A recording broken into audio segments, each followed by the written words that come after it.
అందరికీ నమస్కారం. ఈరోజు ఉదయం నుంచి కూడా ఒక ఫేక్ వీడియో పెట్టి ఒక 2 తోక టీవీల్లో రకరకాలుగా లేనిది ఉన్నట్టుగా ఏముందో ఏం లేదో తెలియని పరిస్థితిలో లేనిది ఉన్నట్టుగా చూపించి శిలలో పల్లలో అల్లి చూపిస్తున్న కొన్ని టీవీ ఛానల్ చూశాను. ఆ టీవీ ఛానల్ పరిస్థితి చూసి దాని గురించి మీ అందరికీ చెప్దాని ఉద్దేశంతో ఈరోజు మీ ముందుకు ఇలా వచ్చా. గత 6 నెలలుగా నాకు కొన్ని ఫేక్ కాల్స్ వస్తూ ఉన్నాయి అన్నోన్ నెంబర్ నుంచి.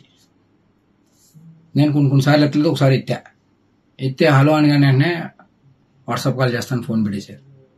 వాట్సాప్ కాల్ చేయడంతోనే నేను ఎత్తిన వెంటనే మీ వీడియో నా దగ్గర ఉంది, మీరు మర్యాదగా మాకు డబ్బులు ఇవ్వండి, ఇవ్వకపోతే ఆ వీడియో బయట పెడతాం అని చెప్తే, ఏం చేసుకుంటే చేసుకో, ఏ వీడియో నా దగ్గర ఏమి ఉండదు, మీ దగ్గర అది అటువంటి వీడియోలు ఏమి ఉండవు, మీరు ఏం చేసుకుంటే చేసుకోండి నేను చెప్పాను. చెప్తే వెంటనే ఒక వీడియో పెట్టి వాట్సాప్లో నేను చూస్తున్నాగానే మళ్ళీ డిలీట్ చేశాడు. తీరా ఆ వీడియో చూస్తే ఒక ఫంక్షన్లో ఒక ఫ్రెండ్ తాలూకా వాళ్ళ అబ్బాయి పుట్టినరోజు అయితే విషయం చెప్పమని వీడియో కాల్ చేస్తే వీడియో కాల్లో విషయం చెప్పాను. దాన్ని కొంచెం వీడియో కట్ చేసి దానికి ప్రైవేట్ పార్ట్లు యాడ్ చేసి ఫేక్ వీడియో తయారు చేసి నన్ను బ్లాక్మెయిల్ చేసి తద్వారా వాళ్ళు డబ్బులు గుంజుదామని ప్రయత్నం చేశారు. చాలాసార్లు ప్రయత్నం చేశారు, ఎన్నో రకాలుగా థ్రెట్ చేశారు. నేను ఎక్కడ కూడా, ఎందుకంటే నేను తప్పు చేయలేదు, నా అటువంటి వీడియో లేవు కాబట్టి నేను ధైర్యంగా మీరు ఏం చేసుకుంటారంటే చేసుకున్నాను. అలా చాలాసార్లు చేసి ఇంకా ఇటు నేను లొంగపోవడంతో ఒకసారి ఫోన్ చేసి, సరే ఏదో తప్పు జరిగిందండి, ఇంకెప్పుడు ఇటువంటి చెయ్యం, మీరు మాకు కొంచెం హెల్ప్ చేయండి, ఇక్కడతో ఇది వదిలేస్తాం, ఏదో తప్పు రేటో చేసాం, మాకు మా వాళ్ళకి బాగాలేదు, హాస్పిటల్లో ఉన్నారని సాయం చేయమంటే డబ్బులు సాయం చేశాను. ఒకసారి పెళ్ళి అంటే సాయం చేశాను, ఒకసారి ఎవరో చనిపోయారంటే సాయం చేశాను, మానవత దృక్పథంతో చేశాను. అలాగే అది ఆసరాగా తీసుకుని వాళ్ళు మళ్ళీ నన్ను పద్దాగా డబ్బులు అడగడం మొదలెట్టారు, మళ్ళీ బ్లాక్మెయిల్ చేయడం మొదలెట్టారు. డబ్బులు ఇస్తారా, నేను వీడియో బయటమా, లేదా మీ ప్రత్యర్థులకి ఇస్తే మాకు చాలా డబ్బులు వస్తాయి అని నన్ను బ్లాక్మెయిల్ చేయడం మొదలెట్టారు.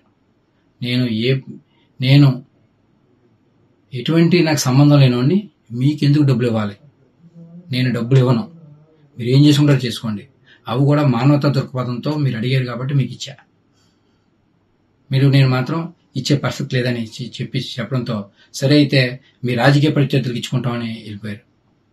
అలా కొన్ని రోజులు నాకు మెసేజ్లు పెట్టారు, చాలా 1 నెల రోజుల వరకు పెట్టారు. సుమారుగా 6 నెలలు నాకు నరకం చూపించారు, చాలా రకాలుగా వేధించారు, ఎన్నో రకాలుగా ఇబ్బంది పెట్టారు. తర్వాత నేను ఎప్పుడైతే ఏమన్నానో మీ ప్రత్యర్థులకి ఇస్తామని అన్నట్టుగానే ఆ వీడియో పట్టుకెళ్ళి ప్రత్యర్థులకు ఇచ్చారు, మా రాజకీయ ప్రత్యర్థులకి. ఆ ప్రత్యర్థులందరూ కూడా సోషల్ మీడియాలో రకరకాలుగా ఆ ఫేక్ వీడియోని, ఏదైతే డీప్ ఎడిటెడ్ ఫేక్ వీడియో, ఆ ఫేక్ వీడియోని అందరూ వైరల్ చేయడం, కొన్ని టీవీ ఛానల్లో అదే దానికి చిలలో పల్లలో అల్లించి చూపించడం, ఇటువంటి పరిస్థితులు ఇవాళ చూసాం. అందుకని గతంలోనే నేను జూన్ 1వ తారీఖునే ఇటువంటి నాకు చట్టింగ్ కాల్లు వస్తున్నాయని అప్పటి సీఏ ఒక నెంబర్ ఇచ్చి ఆయన సీఏ గారికి కూడా చెప్పడం జరిగింది. దీని మీద వెరిఫై చేసి నాకు ఫేక్ వస్తున్నాయి, ఎవరో ఏంటని కూడా చెప్పిన వార్తలుగా కూడా చెప్పాను అప్పుడు. తర్వాత తదనంతరం వెళ్ళో ఈ మధ్యకాలంలో బాగా నన్ను వేధించడం మొదలెడితే అప్పుడు వెంటనే నేను మన ఎస్పీ గారికి, ఏఎస్పీ గారికి చెప్పడం జరిగింది. రిటర్న్గా పోలీస్ స్టేషన్లో కూడా కంప్లైంట్ ఇచ్చాను. దానికి సంబంధించిన అన్ని డాక్యుమెంట్లు ఇమ్మన్నారు. ఈ 6 నెలల్లో మాకు వాళ్ళకి జరిగిన ట్రాన్సాక్షన్ ప్రతిదీ కూడా అన్నీ కూడా పోలీసు వాళ్ళకి సమర్పించాను. దాని మీద ఎంక్వైరీ చేసి తగు న్యాయం చేయమని కోరడం జరిగింది. నిజం ఇవ్వాలి కాబట్టి రేపన్నా తెలుస్తుంది. ఖచ్చితంగా భగవంతుడే ఉన్నాడు. మీ అందరినీ కూడా మీడియా పరంగా మీ అందరినీ ఒకటే కోరుతా ఉన్నా, ఎందుకంటే ఇలాగా ఇటువంటి ఏదైతే ఈ టెక్నాలజీని వాడి చాలా మందిని ఇబ్బంది పడే పరిస్థితులు గతంలో చాలా చూసాం మనం. ఇవాళ నేను ఒక బాధితుడిని. నాలాగా ఇంకొక బాధితుడు ఎవరు కూడా బారిన పడకుండా ఒక ఫేస్ యాప్, ఒక ఇలాగ రకరకాల యాప్లతో అందరినీ వేధించున్న పరిస్థితి. నాలాగా ఇంకొక బాధితుడు బాధపడకుండా ఇలాగా ఫేక్ వీడియోలు పెట్టి డబ్బుల గురించి ప్రయత్నం చేసే వాళ్ళకి సహాయ సహకారాలు అందించకుండా అడ్డుకట్టు వేయాలని మీరందరూ ఆ దిశగా సహాయ సహకారాలు అందియాలని వీళ్ళందరినీ కూడా చేతులు జోడించి వీళ్ళందరినీ అభ్యర్థిస్తా ఉన్నా.